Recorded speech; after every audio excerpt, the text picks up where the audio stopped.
আসসালামু আলাইকুম বন্ধুরা, কেমন আছেন? আশা করি যে যেখান থেকে দেশ ও দেশের বাইরে থেকে আমার ভিডিওটা দেখতেছেন সবাই ভালো আছেন। আজকে আরেকটা নতুন রেসিপি নিয়ে চলে এসেছি। আজকে শেয়ার করব মজাদার সজনা পাতার একটা রেসিপি। আশা করি ভালো লাগবে। একদম ইউনিক রেসিপি শেয়ার করব। সজনা পাতা কিন্তু আমাদের শরীরের জন্য অনেক উপকারী একটা শাক পাতা, যেটা কিনা রাস্তাঘাটে সস্তায় পাওয়া যায়, কিন্তু আমরা ফেলনা মনে করে খাই না। এটা অসাধারণ একটা রেসিপি শেয়ার করব। তো কিভাবে এই রেসিপিটা বানাবো সম্পূর্ণ ভিডিও দেখতে থাকা। একটা লাইক দিয়ে ভিডিওটা স্কিপ করবা না। স্কিপ করলে হয়তো ভিডিওর কোনো অংশ বাদ পড়ে যাবে, তাহলে বুঝতে পারবে না আমি কিভাবে এই সজনা পাতাটা বানাচ্ছি। সেটার জন্য সজনা পাতাগুলোকে আমি সুন্দর করে ঢাল থেকে ছড়িয়ে নিয়েছি। তারপর এইভাবে সুন্দর করে ঢাল থেকে পাতাগুলোকে আলাদা করে নিতে হবে। খুবই মজা আর শরীরের জন্য অনেক ভালো। সজনা পাতাটা আছে প্রচুর পরিমাণে আয়রন আর ডায়াবেটিস নিয়ন্ত্রণ করে। যাদের রক্তশূন্যতা তারা কিন্তু নিয়মিত সজনা পাতা খেলে রক্তশূন্যতা দূর হয়ে যায়। এভাবে আমি সমস্ত সজনা পাতা কিন্তু উঠিয়ে নিব। সজনা পাতা কিন্তু আমার নিজের গাছের, এগুলো আমার বাজার থেকে কিনে আনতে হয় না বা কোথাও থেকে আনতে হয় না। এভাবে সুন্দর করে সজনা পাতাগুলোকে আমি ছড়িয়ে নিচ্ছি, দেখতে পারতেছো। আর বন্ধুরা ভিডিওটা স্কিপ করবে না, স্কিপ করলে হয়তো বুঝতে পারবে না আমি কিভাবে এই সজনা পাতার মজাদার একটা রেসিপি বানিয়েছি। তাই সম্পূর্ণ ভিডিও দেখতেই থাকো।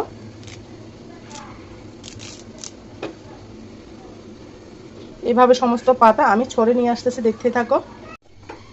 বন্ধুরা সজনা পাতাগুলোকে ছড়িয়ে নিয়েছি। এই পর্যায়ে কুচি কুচি করে কেটে নিব, যত সম্ভব কুচি কুচি করে কেটে নিবা, তাহলে কিন্তু এই রেসিপিটা বেশি মজা লাগবে। সজনা পাতা কিন্তু এমনি সিদ্ধ হতে চায় না, এইভাবে করে নিলে বেশি মজা হয় আর তাড়াতাড়ি গলে যাবে, সিদ্ধ হয়ে যাবে। সমস্ত সজনা পাতা আমি এভাবেই ছুরির সাহায্যে, তোমরা চাইলে বটির সাহায্যে কেটে নিতে পারো, আমি ছুরি দিয়ে কেটে নিচ্ছি।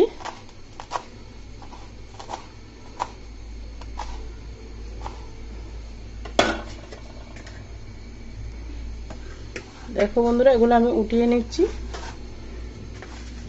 পাতাগুলো আমি কেটে নিয়েছি, এগুলোকে আমি ধুয়ে নিব।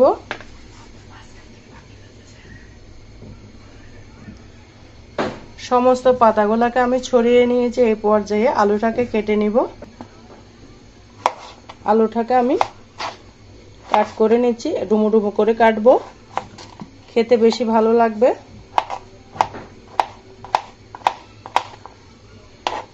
আর বন্ধুরা কে কোথা থেকে ভিডিওটা দেখতেছে অবশ্যই ছোট্ট একটা কমেন্টসে বলো, তাহলে সবাইকে আমি ধন্যবাদ জানাতে পারবো।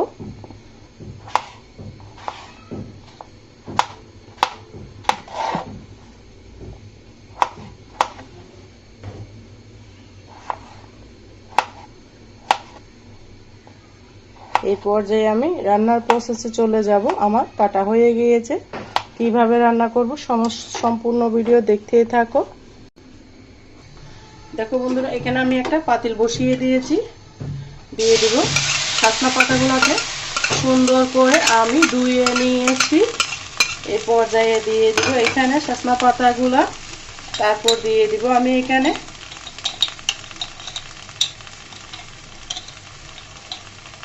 খুবই সামান্য পরিমাণের বেকিং পাউডার দিবেন। বেকিং সোডা দিয়েছি, বেকিং পাউডার দিলে হবে না, অবশ্যই বেকিং সোডা দিতে হবে।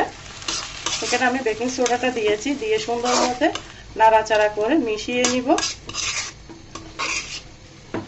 খুবই মজাদার একটা রেসিপি শেয়ার করতেছি। আশা করি আপনাদের কাছে অনেক ভালো লাগবে। ভালো লাগলে ভিডিওটা ফ্রেন্ডস এবং ফ্যামিলির মাঝে শেয়ার করে দেওয়ার অনুরোধ রইল। দিয়ে সুন্দর করে আমি এটাকে সিদ্ধ করে নিব।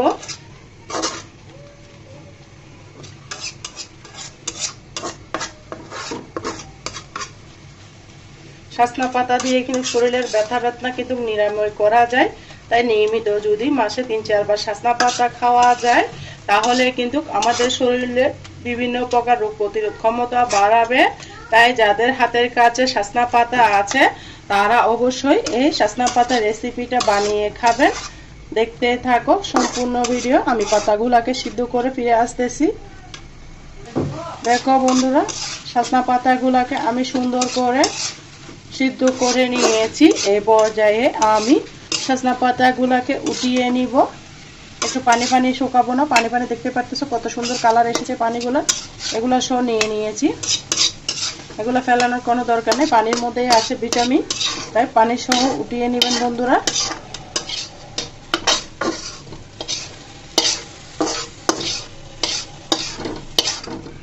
সম্পূর্ণ সজনা পাতা আমি উঠিয়ে নিয়েছি, দেখতে পারতেছো। এই পর্যায়ে এই পাতিলের মধ্যে আমি দিয়ে দিব রান্নার রেগুলার সয়াবিন তেল।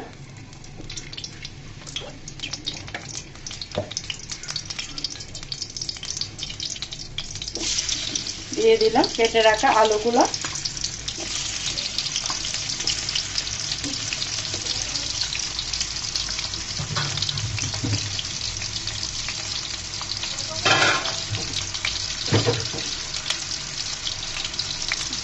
দিয়ে দেব সামান্য পরিমাণের হলুদ। হলুদটা দিয়ে নাড়াচাড়া করে দিব। খুবই অল্প উপকরণ দিয়ে এই রেসিপিটা বানানো যায় বন্ধুরা। আলুগুলাকে আমি লাল লাল করে ভেজে নিব। এখানে অ্যাড করে দিব লবণ। লবণটা আলুর পরিমাণে দিয়েছি আমি, এখানে লবণ আবারও অ্যাড করব। জাস্ট শুধু আলুর পরিমাণ বুঝে লবণটা দিবেন, খেতে অসাধারণ লাগে। আর প্লিজ প্লিজ বন্ধুরা, আমার চ্যানেলে যদি নতুন বন্ধু হয়ে থাকো তাহলে আমার চ্যানেলটাকে সাবস্ক্রাইব করে রাখার অনুরোধ রইল। পাশে থাকা বেল বাটনটি প্রেস করে দাও, যেন আমি ভিডিও দেওয়ার সাথে সাথে নোটিফিকেশনটা সবার আগে তোমাদের মাঝে পৌঁছে যায়। সবাইকে অসংখ্য ধন্যবাদ, নতুন বন্ধু পুরাতন বন্ধু। আর যারা ভিডিও দেখতে দেখতে আমার সাথে এতটুকু আসতো, একটা লাইক দিতে ভুলে গিয়েছো, প্লিজ প্লিজ বন্ধুরা একটা লাইক দিয়ে ভিডিওটা কন্টিনিউ করার অনুরোধ রইল। আলুগুলাকে আমি ভেজে নিয়ে আসতেছি বন্ধুরা, দেখতেই থাকো। বন্ধুরা দেখো, আলুগুলাকে আমি লাল লাল করে ভেজে নিয়েছি। আমি এই পর্যায়ে আলুগুলাকে উঠিয়ে নিব। আর আজান দিচ্ছে বন্ধুরা, সবাই একটু মানিয়ে নিবা।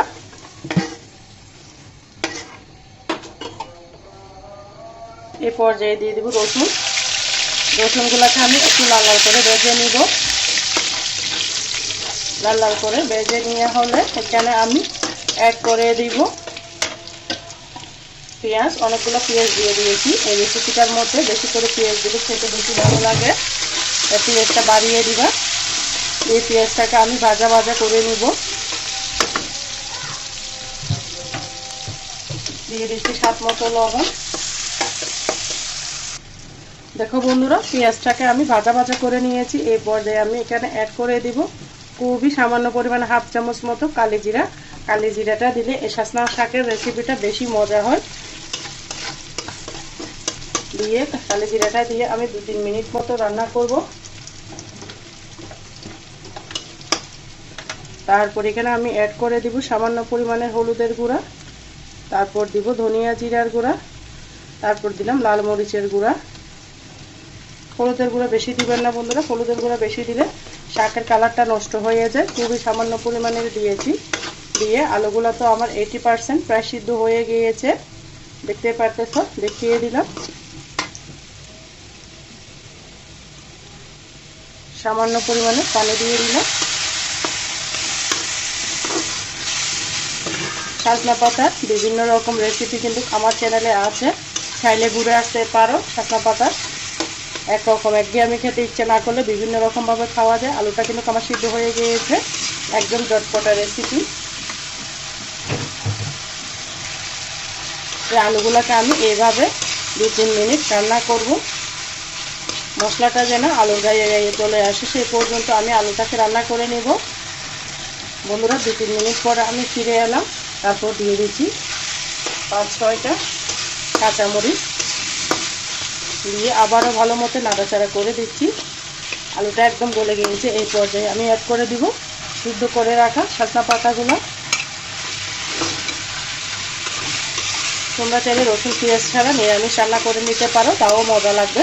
তবে আমি এভাবে রান্না করতেছি, পেঁয়াজ রসুন দিয়ে ভেজে রান্না করলে বেশি সুঘ্রাণ লাগে। যারা নিরামিষ রান্না করো তারাও কিন্তু পেঁয়াজ রসুন ছাড়া বানিয়ে নিতে পারো, সামান্য একটু আদা দিয়ে। এখানে কোনো রকম পানি ব্যবহার করব না। সজনা পাতাটা আমি আগে থেকে সিদ্ধ করে নিয়েছি। এই পর্যায়ে এখানে একটা জিনিস অ্যাড করব, যেটা অ্যাড করলে সজনা পাতাটা খেতে বেশি মজা হয়। দেখতেই থাকো সম্পূর্ণ ভিডিও। এই চুলার আঁচটা কিন্তু এই পর্যায়ে আমি মিডিয়াম করে রেখেছি। আবারও ভালো করে নাড়াচাড়া করে নিচ্ছি।